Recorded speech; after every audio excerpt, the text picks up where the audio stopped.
again, everyone, and welcome to the Front Line with Joe and Joe Pasillo, and let us go into the breach. Donald Trump, man, Donald Trump. If anybody thinks that this guy's not authentic, I think they're crazy. I mean, again, we've all been duped. Every one of us, we've been duped as let's say, conservatives and Republicans, okay? We've all been duped by both parties, really. But we really have should be ashamed of ourselves for having gotten duped by the likes of the Bushes, the whole deep state establishment going back decades. Okay, you got the Bushes and other establishment Republicans. They sold it. After 9/11, of course, I would say, okay, Americans were in favor of going after the Taliban. All right.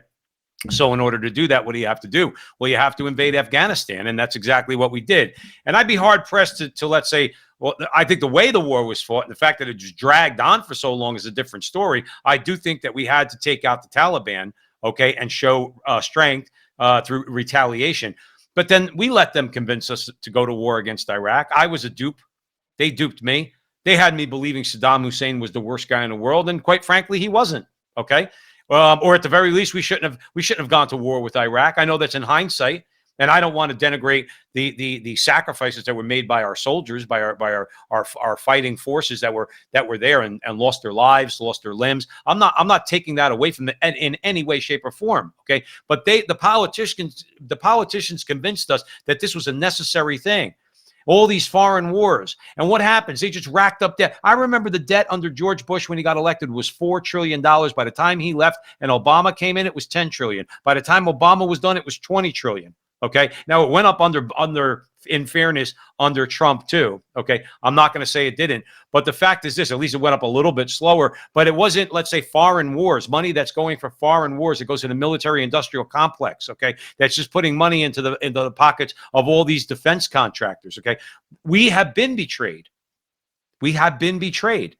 And leave aside what they did to us, let's say in 2020, I'm talking about the Republican establishment, and they stabbed this guy in the back when he had their back the whole time. People like Brian Kemp, the governor of Georgia, people like Ducey here in Arizona, who he had their back and they didn't take his because they're disgraziad is what they are. They're disgraziad. So let's play a little bit of Trump talking about the betrayers. And if you put me back in the White House, their reign is over. Their reign will be over. And they know it, and America will be a free nation once again. We're not a free nation right now. Remember that. He's saying that right. We are not a free nation. I don't have the right to free speech. I don't have the free right to the right to the free exercise of my religion. I don't have the right to freely associate. Because if I associate with other conservatives, the media calls me a white supremacist. He's right. We do not live in a free country. We don't have free press. We don't have free anything. That goes without saying. In 2016, I declared, I am your voice. Today I add, I am your warrior. I am your justice. And for those who have been wronged and betrayed, I am your retribution. I am your retribution. Not going to let this happen.